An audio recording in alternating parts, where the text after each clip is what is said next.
The black town car pulled up to the circular driveway of the estate on Magnolia Hill, and my hands trembled as I gripped my medical degree certificate. 5 years of sleepless nights, impossible exams, and dreaming of this moment. I'd imagine my mother's face when I walked through the door.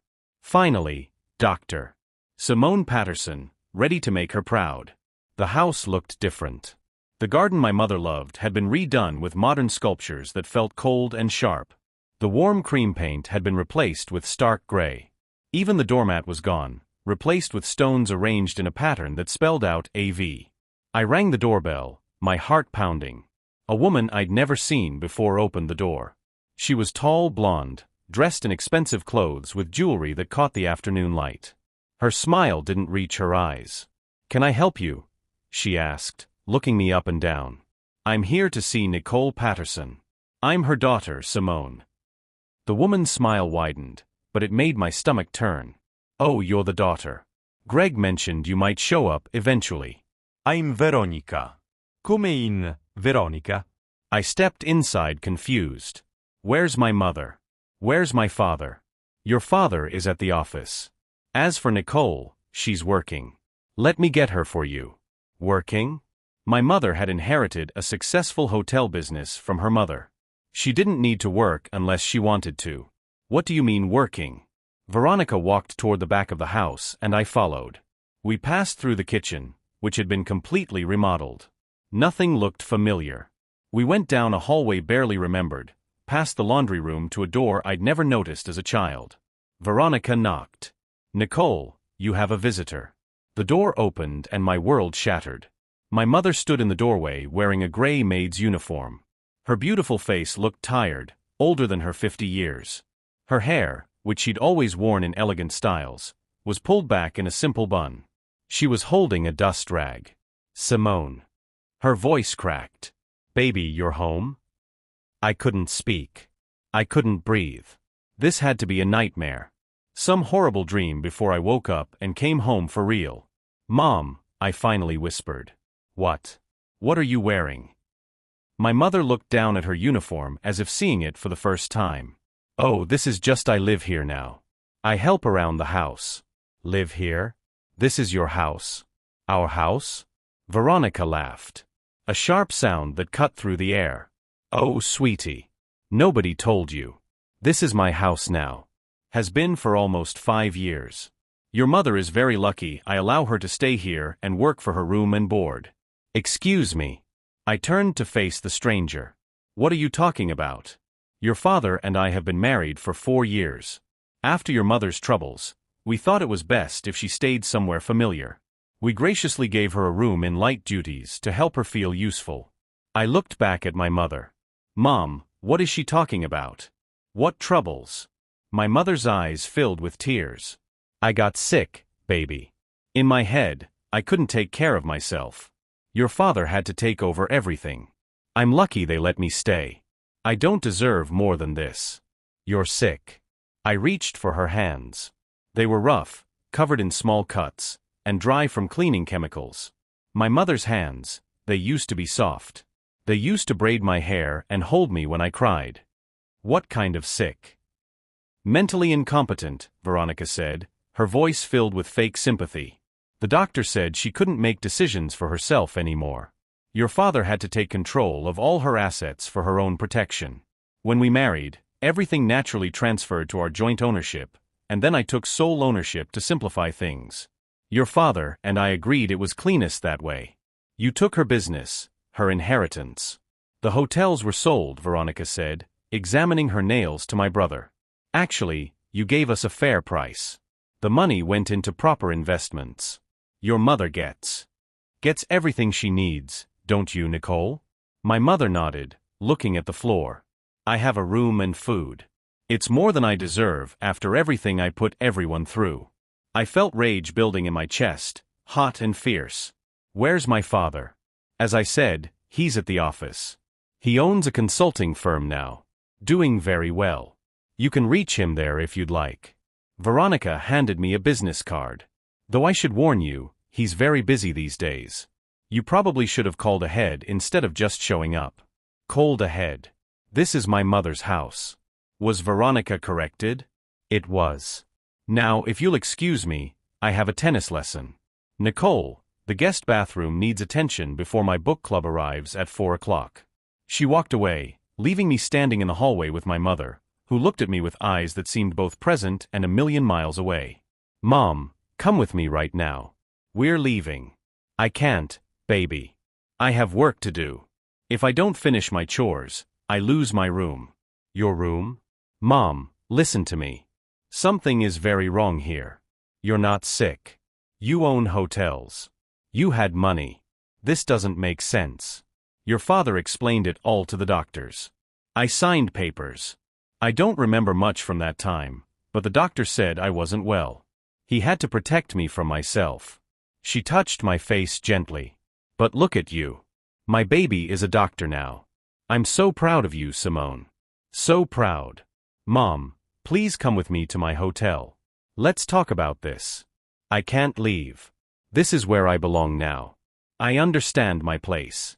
She kissed my forehead. Visit again soon, baby. But call first so Mrs. Patterson knows you're coming. Mrs. Patterson. This stranger was Mrs. Patterson now. And my mother, who had raised me alone after my grandmother died, who had sacrificed everything to send me to the best schools, who had built an empire from her mother's legacy, was calling herself lucky to scrub toilets in her own home. I left that house with my hands shaking and my heart broken. But as I sat in the town car, I made a promise. I spent 5 years becoming a doctor. I would spend however long it took to destroy whoever did this to my mother, and I would get back everything they stole. Starting with the truth. I checked into the Riverside Hotel downtown and immediately opened my laptop. My hands were still shaking, but my mind was clear. Someone had stolen my mother's life, and I needed to understand how. I started with public records. The house deed showed a transfer 5 years ago from Nicole Patterson to Gregory and Veronica Patterson. Then another transfer 2 months later to Veronica Patterson alone. My stomach turned. My father had completely removed my mother from ownership of her own home. Next, I searched for the divorce records filed 6 months after I left for medical school. Grounds. Nicole Patterson declared mentally incompetent, unable to manage her own affairs. Attached was a doctor's evaluation signed by Dr. Harold Kemp. I kept digging. The hotel business, Valley Crown Hotels, had been sold 4 years ago. The buyer, Preston Holdings, LLC. I searched for Preston Holdings and found it was owned by Preston Marsh. More searching revealed Preston Marsh was Veronica's brother. My phone rang. An unknown number. I answered, Simone Patterson? A man's voice, smooth and professional. Yes, this is Gregory Patterson, your father. Veronica told me you came by the house today. I closed my eyes trying to keep my voice steady. Dad, yes, I came home. I wanted to surprise Mom. I'm sorry you had to see her like that. I should have prepared you. Prepared me for finding my mother living as a maid. Beside it's complicated, Simone. Your mother had a breakdown after you left. She became paranoid. Couldn't make decisions. Forgot to eat. The doctor said she needed constant supervision. We couldn't afford full-time care. So Veronica suggested she could stay with us and help around the house. It gives her purpose. She owned hotels. Dad, multiple hotels. Forgot to eat. The doctor said she needed constant supervision. We couldn't afford full-time care. So Veronica suggested she could stay with us and help around the house. It gives her purpose. She owned hotels. Dad, multiple hotels. How could you not afford care? The business was failing. Your mother couldn't manage it anymore. We had to sell before it collapsed completely. Preston gave us a fair offer. The money is in trust for your mother's care. Then why is she scrubbing floors? Because she wants to feel useful. His voice rose, then calmed.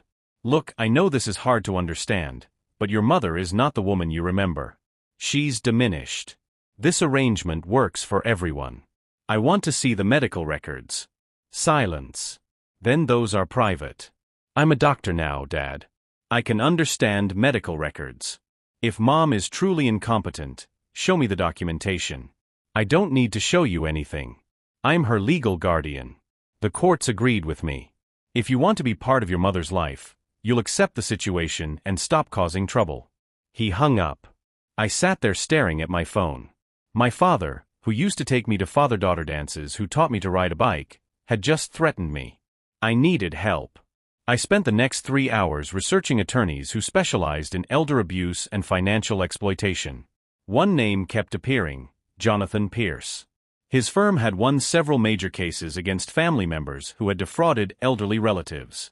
His success rate was impressive, and his reviews mentioned his determination and integrity. I called his office first thing the next morning. "Pearson Associates. How may I help you?" "I need to speak with Jonathan Pierce." "Sir Gent. My mother has been declared mentally incompetent, and I believe it was done fraudulently to steal her assets.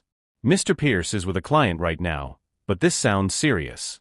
Can you come to the office at 2 o'clock today?" "I'll be there." The law office was in a renovated building downtown. Jonathan Pierce was younger than I expected, maybe 40, with kind eyes and a firm handshake. He listened without interrupting as I told him everything. When I finished, he leaned back in his chair. "The timeline is suspicious. Your father moved very quickly after you left for medical school. Did your mother have any history of mental illness?" "None. She was sharp, successful. She ran her business for 20 years. And this Dr. Kemp who signed the evaluation? Do you know him?" "Never heard of him before today." Jonathan pulled up something on his computer. "Dr. Harold Kemp. Interesting. He had his license suspended 2 years ago for providing fraudulent disability evaluations. He's currently under investigation for being paid to declare people mentally incompetent so family members could take control of their assets." My heart raced. So this was planned. It looks that way. Your father meets Veronica. They plan to take everything from your mother. They pay Dr. Kemp to declare her incompetent. And then they systematically transfer all her assets to themselves. He looked at me seriously. "This is elder abuse, fraud, and conspiracy. If we can prove it, we can undo everything." "How do we prove it?" "First, I need you to get your mother to see a real psychiatrist for an independent evaluation." "Can you do that?" "She thinks she deserves to be a maid. She won't leave the house." "Then we make it happen another way. Tell her you're worried about her health and want her to have a checkup. Frame it as being about her physical health. Once we get her in front of a real doctor, we can assess her mental state." "What else?" "I'll file a motion for access to all financial records from the past 5 years, the business sale, the property transfers, bank records. I'll also depose Dr. Kemp and your father. We'll need testimony from people who knew your mother before this happened. Friends, business associates, anyone who can speak to her mental competency." "How long will this take?" "Months, possibly longer. These cases are complex. But Simone, if what you're telling me is true, we can get justice for your mother. We can get her life back." I felt tears burning in my eyes. "She doesn't even think she deserves a life anymore. They broke her. Then we'll help her remember who she is. But I need to warn you, this will get ugly. Your father and Veronica will fight back. They'll try to discredit you and your mother. They might threaten you. Are you prepared for that?" I thought of my mother in that gray uniform, her hands raw from chemicals, living in a servant's room in her own home. "I'm prepared." "Good. Let's get started." I left the office feeling something I hadn't felt since arriving home. Hope. My father and Veronica had stolen 5 years from my mother. But I was going to make sure they paid for every single day. That evening, I went back to the house. I rang the bell, and this time my father answered. He looked older, grayer than I remembered. He also looked guilty. "Simone, what are you doing here?" "I came to see Mom. Can I come in?" He hesitated, then stepped aside. "She's in the kitchen preparing dinner." I walked through the house that no longer felt like home. My mother was at the stove, still in her uniform. When she saw me, her face lit up. "Simone, did you eat?" "I made roast chicken." "Mom, I need to talk to you." "Can we go somewhere private?" "I can take a break." "Let me check with Mrs. Patterson." "You don't need to ask permission to talk to your own daughter." My father appeared in the doorway. "Nicole finished dinner first. Simone can wait in the living room." "No," I said firmly. "Mom, come with me now." My mother looked between us, confused and frightened. Finally, she untied her apron and followed me to the room that used to be her study, now converted into some kind of trophy room for Veronica's awards. Mom, I need you to listen to me carefully. I know you think you're sick, but I don't believe you are. I'm a doctor now, remember? Let me take you to see a specialist. Someone who can make sure you're getting the right care. Baby, I've seen doctors. They all said the same thing. One doctor said that. A doctor who lost his license for lying. Please, Mom, do this for me. Let me take care of you the way you took care of me. She touched my face, tears in her eyes. You really think something's wrong with the diagnosis? I think someone lied to you. I think someone wanted to take everything from you and they used a fake illness to do it. Please trust me.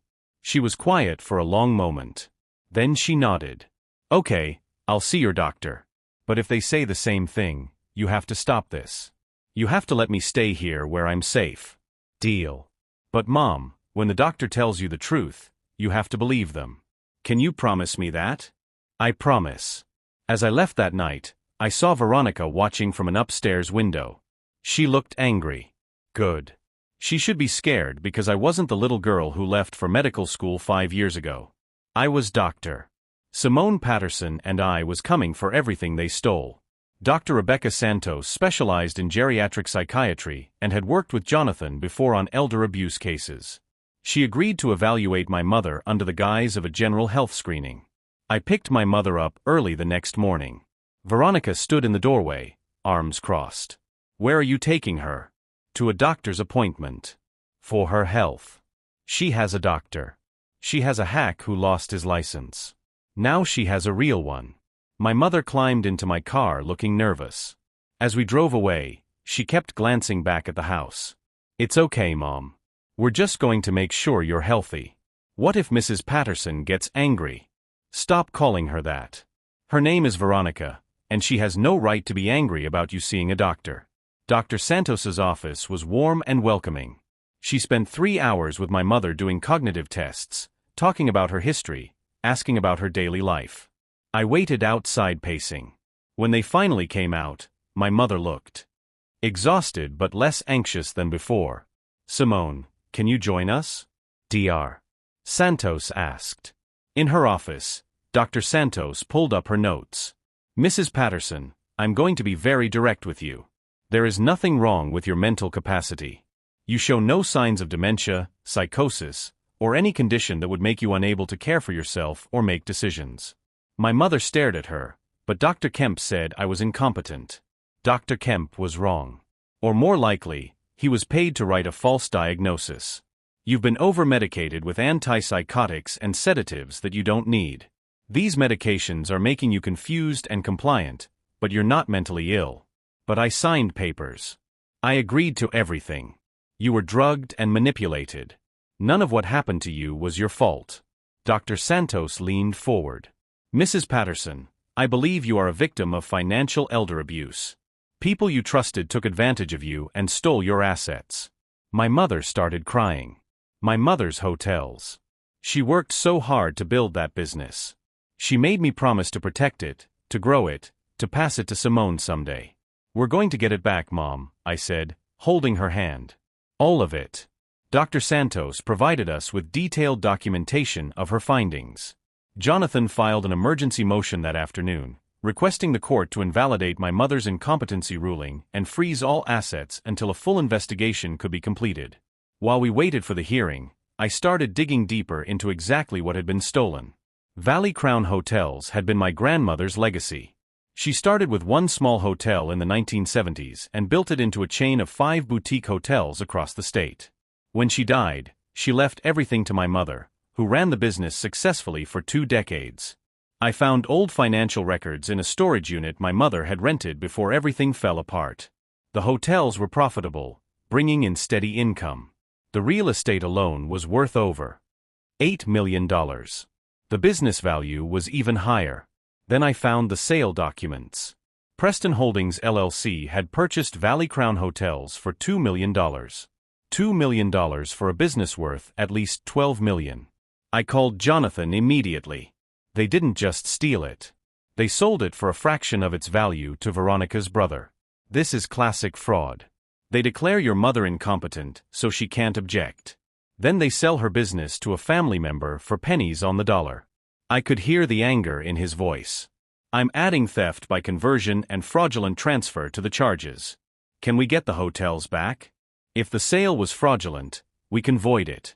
Preston would have to return the hotels or pay their current market value. Given that hotel values have increased in the past 4 years, that could be 15 million or more. Good. I want him to pay. There's something else you should know. I've been looking into your father's finances. He and Veronica are living way beyond what his consulting firm brings in. They're spending your mother's money like it's infinite. Where's the money from the hotel sale? That's what I'm trying to figure out. $2 million should have been deposited somewhere, but I can only see about $500,000 in their accounts, and that's mostly gone. Where did the rest go? I don't know yet, but I'll find it. The emergency hearing was scheduled for the following week. Jonathan warned me that the judge might not rule in our favor immediately, but at least we could get the process started. I spent that time learning everything I could about my grandmother's hotels. I visited each location, introduced myself to the staff, and discovered that Preston had fired most of the long-time employees and replaced them with his own people. The hotels were still operating, but the personal touch that made them special was gone. One evening, I met with Mrs. Chin, who had been my grandmother's head housekeeper and had worked for my mother until the sale. Your mother loved those hotels like they were her children, Mrs. Chin said, tears in her eyes. When that man Preston bought them, he came in and told us we were all outdated. He brought in his own people and pushed out everyone who remembered your grandmother. It broke my heart. Did my mother seem sick before the sale? Sick? Oh, but she seemed scared. She kept saying Gregory was worried about her health, that the doctor said she needed to rest. Then one day, she just stopped coming to work. We heard she'd been declared incompetent, and then Mr. Preston owned everything. Did you ever see Veronica before the sale? Oh yes. She started coming around about a year before everything happened. She was Gregory's secretary at first, but then she started acting like she was already family. She'd make comments about how your mother was too old-fashioned, how the business needed fresh ideas. We all knew something was wrong, but what could we do? You can testify for us. Tell the court what you saw. Anything for your mother. She was good to us. She treated us like family. I gathered testimonies from 6 former employees, all saying the same thing. My mother was competent, sharp, and successful until my father and Veronica convinced her she was sick. The night before the hearing, my mother called me. Simone, your father came to my room tonight. He said if I testify against him, he'll make sure I never have anywhere to live.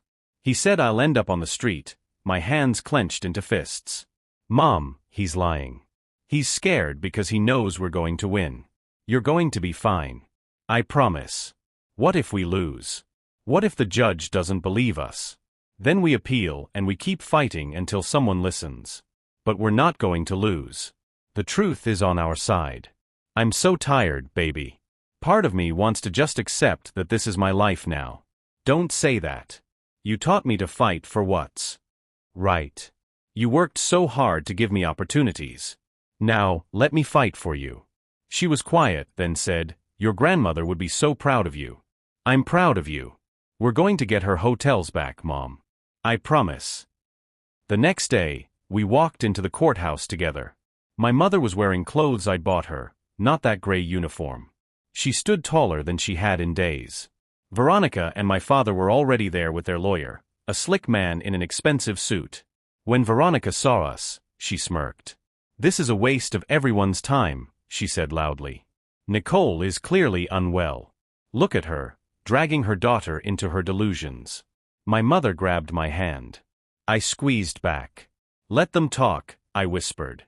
The judge will see the truth. As we entered the courtroom, I knew this was just the beginning, but I also knew we were going to win because I wasn't just fighting for hotels or money. I was fighting for my mother's dignity, her legacy, and her future. And I would not stop until she had all of it back. Judge Raymond Phillips was known for being tough but fair. He presided over several high-profile elder abuse cases and had a reputation for not tolerating fraud. Jonathan had specifically requested him. The hearing room was smaller than I expected. We sat at one table, Veronica, my father, and their attorney, Richard Chambers, at another. My mother's hands trembled in her lap. Judge Phillips reviewed the emergency motion. Mr. Pierce, you're requesting that this court invalidate a mental incompetency ruling from 5 years ago, freeze all assets currently held by Mr. and Mrs. Gregory Patterson, and grant temporary guardianship of Nicole Patterson to her daughter. That's quite a lot. Yes, Your Honor. We have compelling evidence that the original incompetency ruling was fraudulent, obtained through a corrupt physician who has since lost his medical license. We also have evidence of systematic financial exploitation of Mrs. Nicole Patterson by her ex-husband and his current wife. Mr. Chambers, your response, Your Honor. This is a vindictive action by a daughter who hasn't been present in her mother's life for 5 years. Mrs. Nicole Patterson was properly evaluated and found to be unable to manage her own affairs. My clients have been caring for her out of the goodness of their hearts. This motion is nothing but harassment. Judge Phillips looked at my mother. Mrs. Patterson, do you understand why you're here today? My mother stood up slowly. Yes, sir. My daughter believes I was lied to about being sick in my head. She thinks people stole my mother's business from me. What do you think? I think. She paused, looking at me then at my father. I think I've been very confused for a long time, but I'm starting to remember things. I remember being smart enough to run a business. I remember making my own decisions. And I don't understand how I went from being that person to cleaning toilets. When was the last time you saw a psychiatrist? This week, Dr. Rebecca Santos, she said. There's nothing wrong with me except being given medicine I don't need. Judge Phillips made a note. I'm going to order an independent psychiatric evaluation. Until that's complete, I'm granting temporary guardianship to Simone Patterson and freezing all assets associated with Valley Crown Hotels or the sale thereof. No one is to transfer, sell, or hide any assets related to this case. We'll reconvene in 3 weeks. Chambers jumped up. Your Honor, that's highly irregular. You're punishing my clients before any wrongdoing has been proven. I'm protecting a potentially vulnerable person until we establish the facts. If your clients have done nothing wrong, they have nothing to worry about. Court dismissed. Outside the courthouse, Veronica was furious. You just cost us 3 weeks of business, she hissed at me. I hope you're happy. I'll be happy when you're in prison, I replied calmly. My father tried to approach my mother. Nicole, please. You know, I only wanted to protect you. Don't talk to my mother. I stepped between them. All communication goes through our attorney now. That afternoon, I moved my mother into a hotel suite near mine. She looked around the room like she was seeing the sky after years in a cave. I can stay here. Yes, Mom. This is yours. You don't have to ask anyone's permission. You don't have to clean anyone's floors. You just get to rest and heal. She sat on the bed and started crying. Not sad tears, but something else. Relief maybe, or grief for the years she lost. Over the next few days, I watched my mother slowly come back to herself. The medication Dr. Kemp had prescribed cleared from her system. She started sleeping better, eating more, talking more. She began to remember things. I remember signing papers. She told me one evening. Gregory said they were for my protection, that if something happened to him, everything would be secure. I was so foggy from the pills. I just signed where he pointed. It's not your fault, Mom. I was weak. You were drugged and manipulated by someone you trusted. That's not weakness. That's abuse. Jonathan had been busy. He'd subpoenaed 5 years of financial records, deposed Dr. Kemp, and tracked down everyone who'd worked with my mother before the incompetency ruling. Dr. Kemp cracked immediately. Jonathan told me over coffee. He admitted your father paid him $50,000 to diagnose your mother as mentally incompetent. He's willing to testify in exchange for immunity from criminal charges. What about Preston? Veronica's brother. He's claiming he purchased the hotels in good faith and had no knowledge of any fraud. But I found something interesting. He paid $2 million for the hotels, but the money didn't go to your mother or father. It went to an LLC called Magnolia Investments. What's Magnolia Investments? A company owned by Veronica created 2 weeks before the hotel sale. The money went straight to her and she's been using it to fund her lifestyle. New cars, designer clothes, vacations. She spent almost all of it. So, she planned this from the beginning. Looks that way. She convinced your father to help her steal from your mother, probably with promises of the life they're living now. Your father gets to pretend he's successful. She gets to play rich housewife, and they both benefit from your mother's inheritance. Can we prove this in court? With the financial records, Dr. Kemp's testimony, and witness statements from people who knew your mother?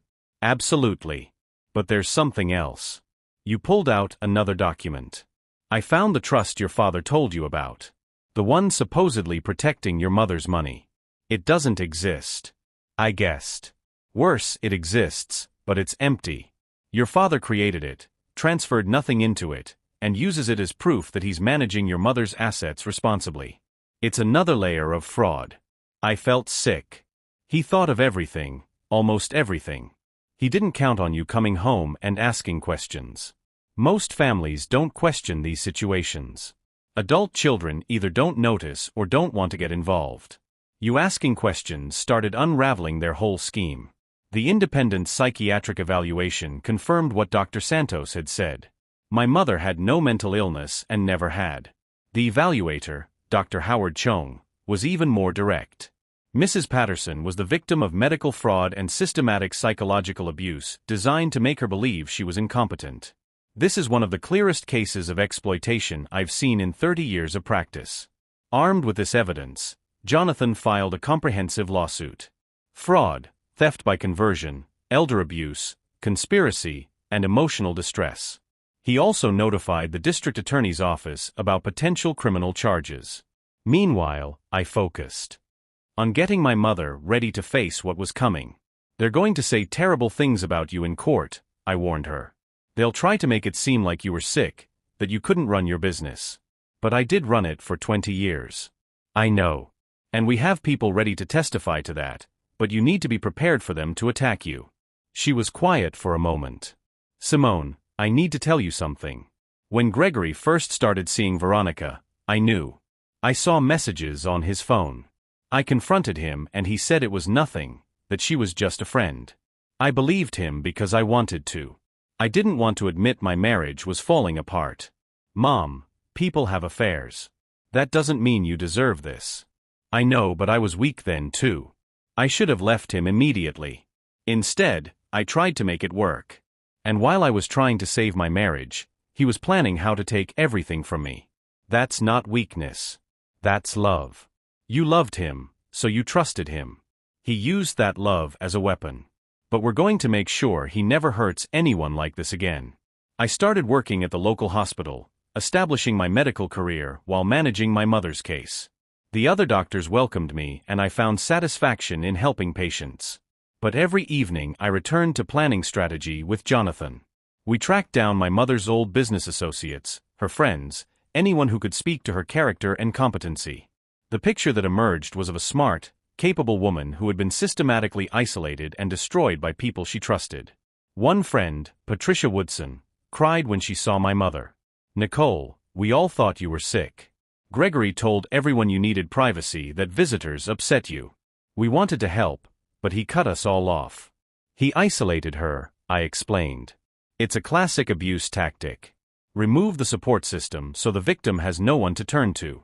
Patricia agreed to testify, as did 7 other friends whom my father had pushed away. The case was building. But as Jonathan warned me, Veronica and my father weren't going to go down without a fight.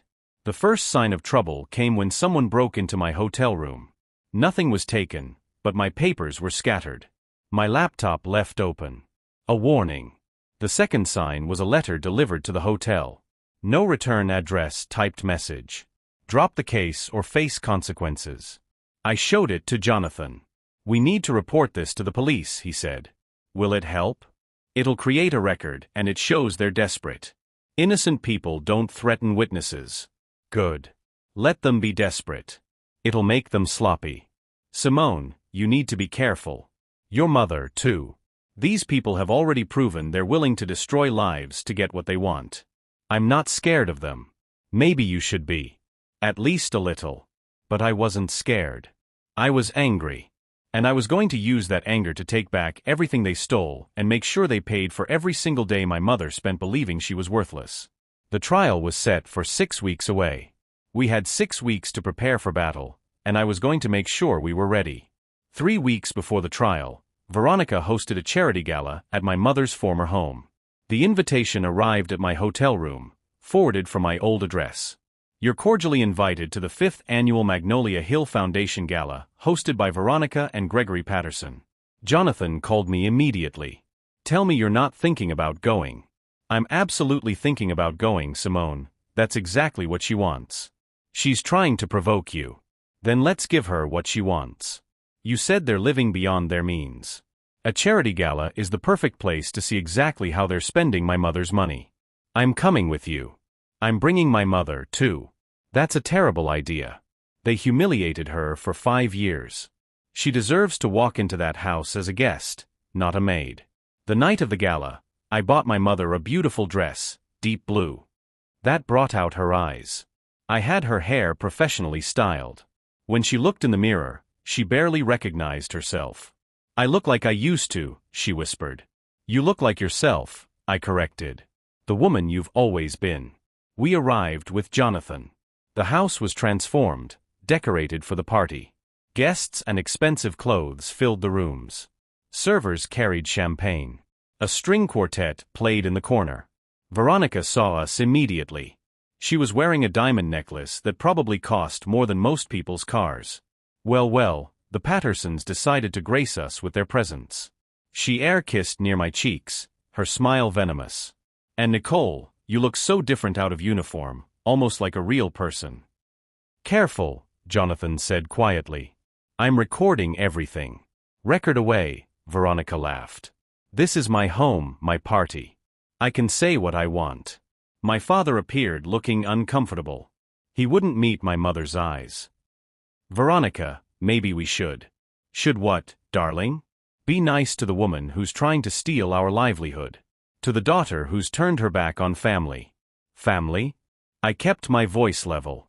You mean the family you destroyed? I didn't destroy anything.